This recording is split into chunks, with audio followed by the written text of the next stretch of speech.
آج میں آپ حضرات کے سامنے والدین کا مقام اور موجودہ حالات کے عنوان پر جب کشائی کی نصیحت کر رہا ہوں، امید کرتا ہوں کہ آپ حضرات بغور سماعت فرما کر میری حوصلہ افزائی فرمائیں گے انشاءاللہ۔ اللہ تبارک و تعالیٰ مجھے صحیح کہنے اور ہم سبھی کو اس پر عمل کرنے کی توفیق عطا فرمائے، آمین ثم آمین۔ سامعین محترم، والدین اللہ تعالیٰ کی ایک عظیم نعمت ہے، ان کا سایہ اولاد کے لیے باعث رحمت ہے، ان کی انداز سراپا شفقت ہے، ہر ایک مقاصد ان کی اطاعت ہے، جس کی زندگی میں والدین کی خدمت ہے وہ براہ عظمت ہے، اسی کے لیے اللہ کی قربت ہے، اس لیے کہ ان کے مطلب جنت ہے، یہی فرمان کا اور پیغام رسالت ہے۔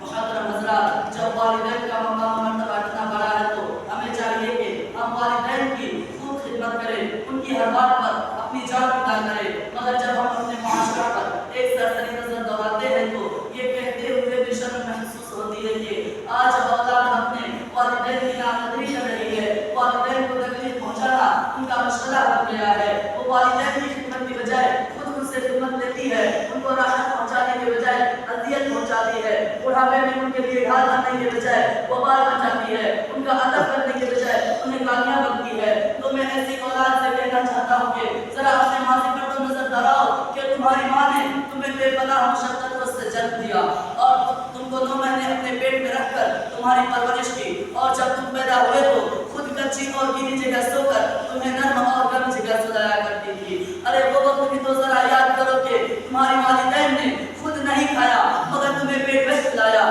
خود نہیں پہنا مگر تمہیں پہنایا، اپنی ضرورتوں کو چھوڑ کر تمہاری خواہشات کو پورا کیا۔ مگر آج درسا کیا جوان ہو گئے کہ اپنے مشفق و رحم دل والدین کو آنکھیں دکھا رہے ہو، اپنی ماں پر مصائب پہ پہاڑ ڈھو رہے ہو۔ تمہیں اچھی طرح یاد ہوگا کہ جب تم چھوٹے تھے تو تمہاری والدہ نے تمہاری خاطر کیا کیا برداشت نہیں کیا، صرف تمہاری خاطر لوگوں سے جھگڑا تک کیا، سارے زمانے سے برطرف ہو کر تمہاری طرفداری کی اور بار بار اپنے سینے سے لگا کر کہا کہ یہ میرا پیارا ہے، یہ میرا دلارا ہے۔ ارے تم بے پناہ والے تھے مگر تمہاری ماں نے کہا یہ میرا چاند کا ٹکڑا ہے، یہ میری آنکھوں کا تارا ہے۔ الغرض ماں کے بے شمار احسانات ہے جس کا تذکرہ ہمارے بس کی بات نہیں، مگر ظالم اولاد تو اتنے سارے احسانات کے باوجود ظلم پر ظلم کرتی ہے اور انہی ہاتھوں سے اپنی ماں کو مارتی ہے کہ جن ہاتھوں کو اس کی ماں نے کئی مرتبہ محبت سے بوسہ دیا ہے۔ میں یاد دلانا چاہتا ہوں کہ یہی وہ ماں ہے کہ جس کے پیٹ میں 9 مہینے بوجھ بن کر تم نے ابتدائی زندگی گزاری ہے،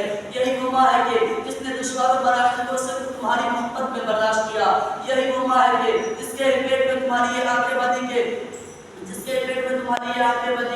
جس سے تم اپنی ماں کو آنکھیں